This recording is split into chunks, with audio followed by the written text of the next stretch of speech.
देखिए मेरे सभी भाइयों और स्टूडेंट, आप लोगों को मेरे चैनल डीके एजुकेशन सेंटर पे सभी लोगों का स्वागत है। और मैं आप लोगों को पढ़ाने जा रहा हूँ उत्तर प्रदेश जनगणना 2011 के अनुसार जनसंख्या घनत्व जो होता है, ये सभी के बारे में मैं आप लोगों को बताऊंगा। तो मेरा पहला क्वेश्चन या कुछ भी समझ लो, तो मैं शुरुआत से पढ़ाने जा रहा हूँ। तो पहला है राज्य की कुल जनसंख्या। राज्य की कुल जनसंख्या कितनी है? 19,98,12,331 है। इसके बाद हम चलते हैं कुल पुरुषों की जनसंख्या। तो यह है 10,44,80,510। और इसी के साथ कुल महिलाओं की जो जनसंख्या है, यह है 9,53,31,831। ये महिलाओं की संख्या है या जनसंख्या। इसके साथ ही देश की जनसंख्या में प्रतिशत, हमारी जो देश की जनसंख्या में प्रतिशत जो उत्तर प्रदेश का है, ये 16.50 है।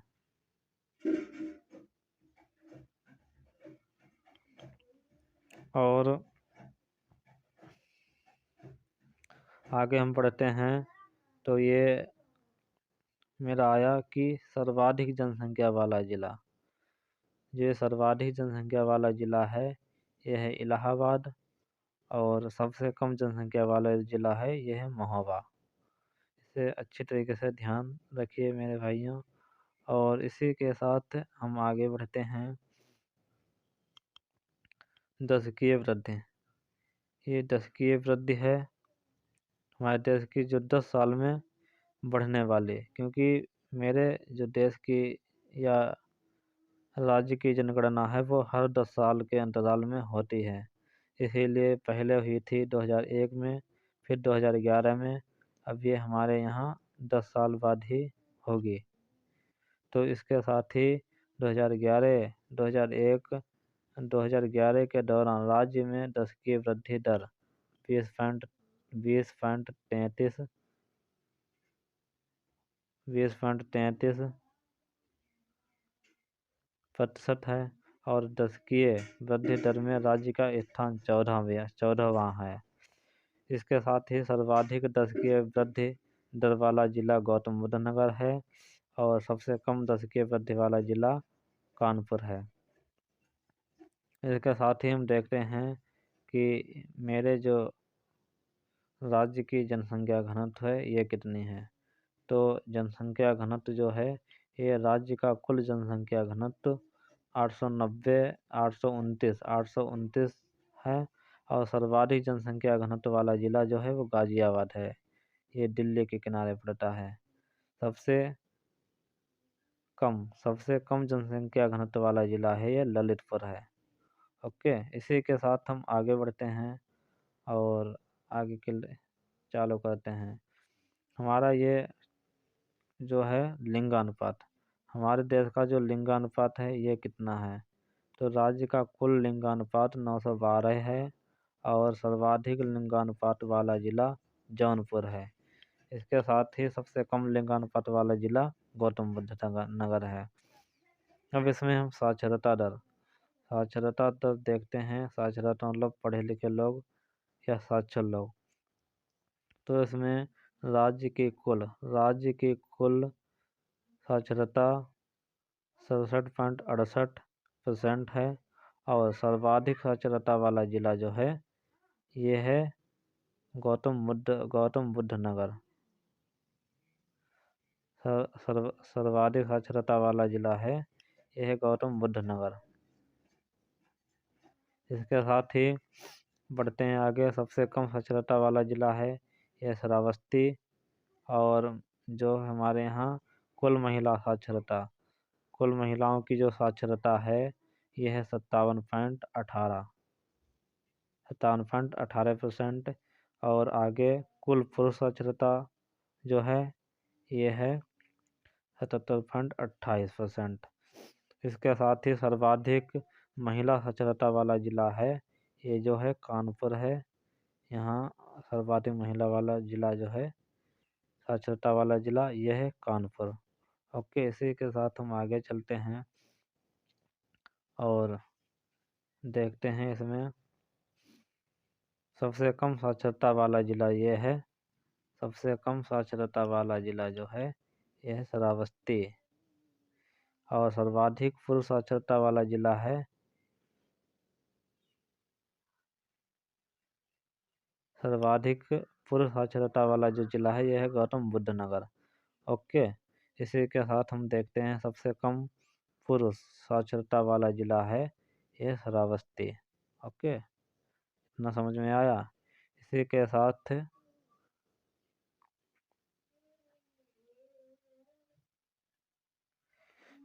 साथ हम आगे बढ़ते हैं। ओके मेरे सभी भाइयों, इसी के साथ हम आगे बढ़ते हैं।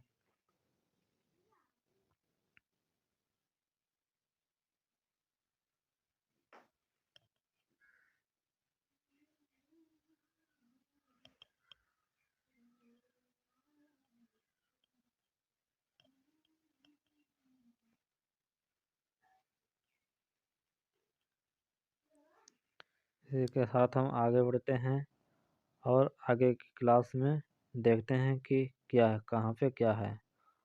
ओके मेरे भाई, देखिए अब ये हमारा यहाँ से क्या हुआ, उत्तर प्रदेश का इतिहास।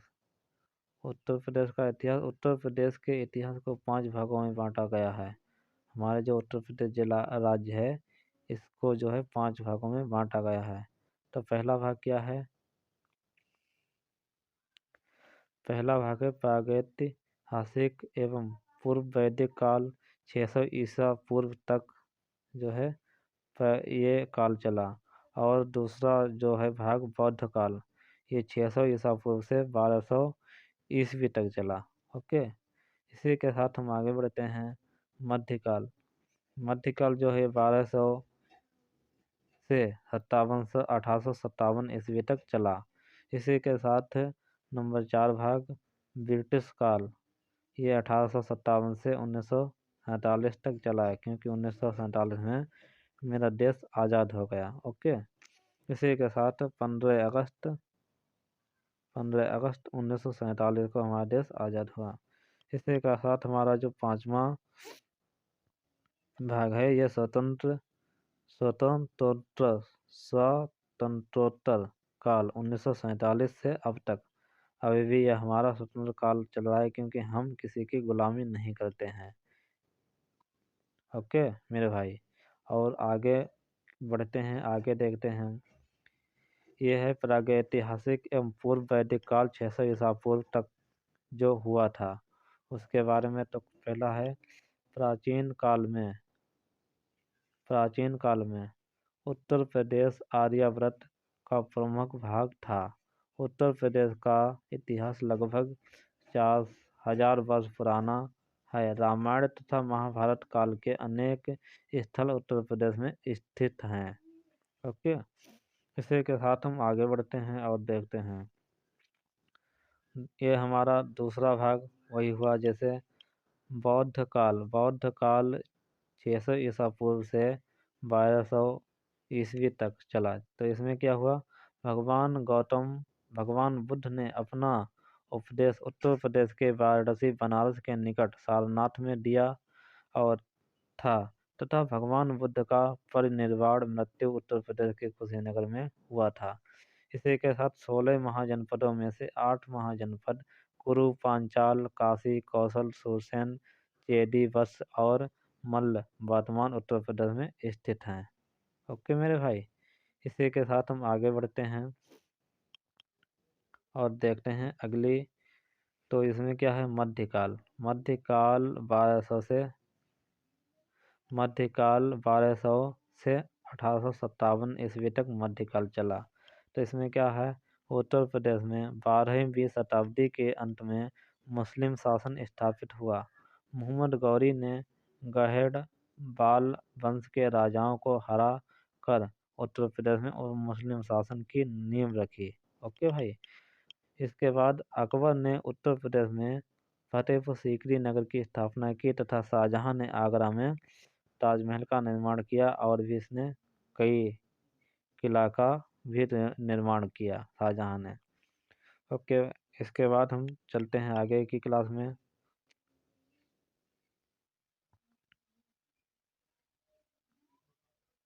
ओके भाई, तो आगे जो है ये मेरा है ब्रिटिश काल।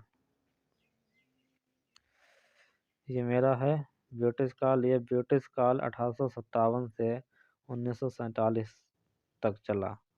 ओके, इसमें क्या दिखाया गया?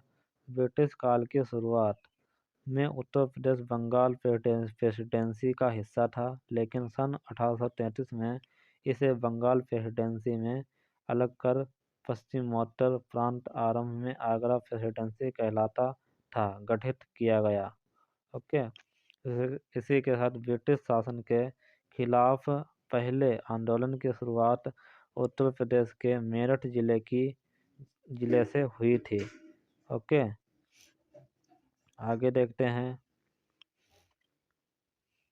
सन 1902 पश्चिमोत्तर प्रांत का नाम बदलकर संयुक्त प्रांत कर दिया। प्रारंभ में संयुक्त प्रांत की राजधानी इलाहाबाद थी, जिसे 1920 में लखनऊ स्थानांतरित कर दिया गया। ओके, अब हम आगे चलते हैं।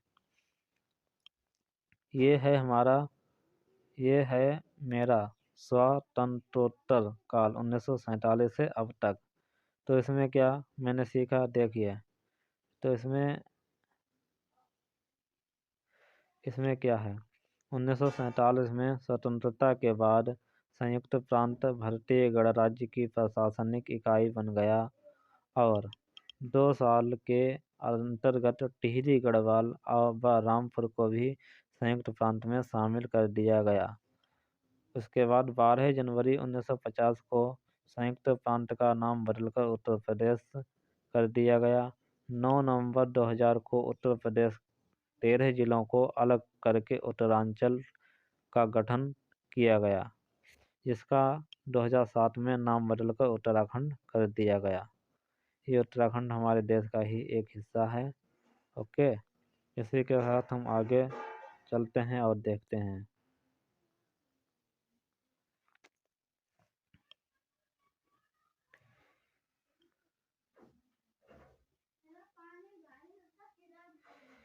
ये है उत्तर प्रदेश की प्रमुख जनजातियाँ। उत्तर प्रदेश की प्रमुख जनजातियाँ।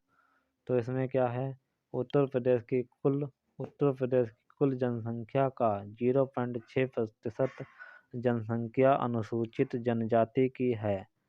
उत्तर प्रदेश की प्रमुख अनुसूचित जनजातियाँ बुक्सा, थारू, राजी, जौनसारी, खरवार, माहीगीर, गोंड, ओझा, धुरिया, नायक, पठारी, राजगोंड, सहरिया, पहरिया, बैगा, पांखा, अगरिया, पटारी, चेरो, भैया आदि है।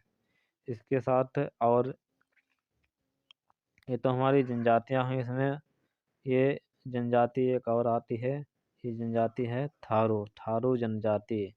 तो इसमें क्या, थारू जनजाति उत्तर प्रदेश की सबसे बड़ी जनजाति है। ओके, थारू जनजाति के लोग उत्तर प्रदेश के गोरखपुर के तराई भाग में निवास करते हैं। ओके, थारू जनजाति के लोग किरात वंश से संबंधित हैं। ओके, इसी के साथ हम देखते हैं थारुओं द्वारा बजहर नामक त्योहार मनाया जाता है। दीपावली को यह शोक पर्व के रूप में मनाते हैं। थारू जनजाति द्वारा होली के मौके पर खिचड़ी नृत्य किया जाता है।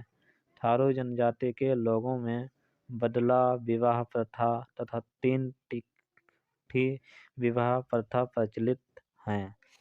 इसके बाद थारुओं में दोनों पक्षों से विवाह तय हो जाने को पक्की पौड़ी कहा जाता है। उत्तर प्रदेश में 2 अक्टूबर 1980 को थारू विकास परियोजना का प्रारंभ किया गया। ओके मेरे भाई,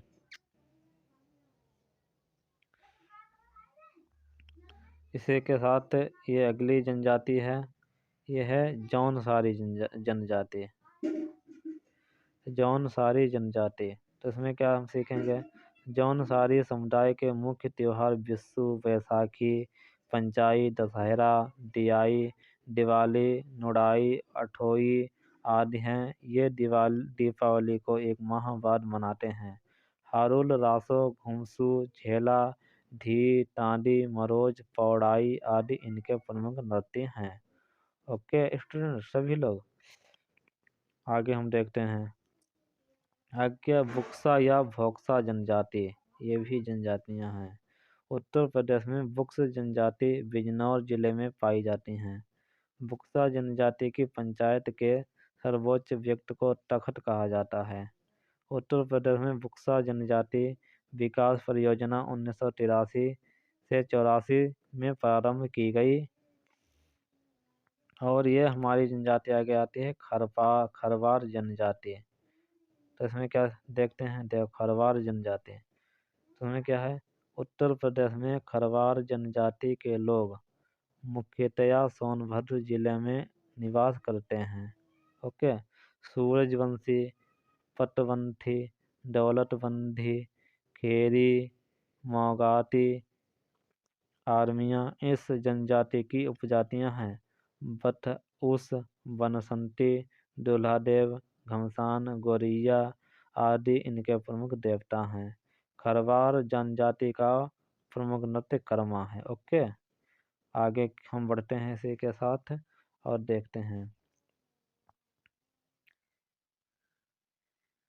ओके मेरे भाई, इसे हम आगे देखेंगे अगले बार। इसी के साथ हम क्लास को संपन्न करते हैं और ये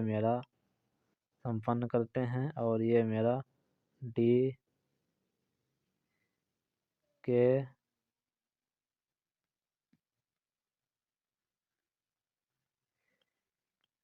एजुकेशन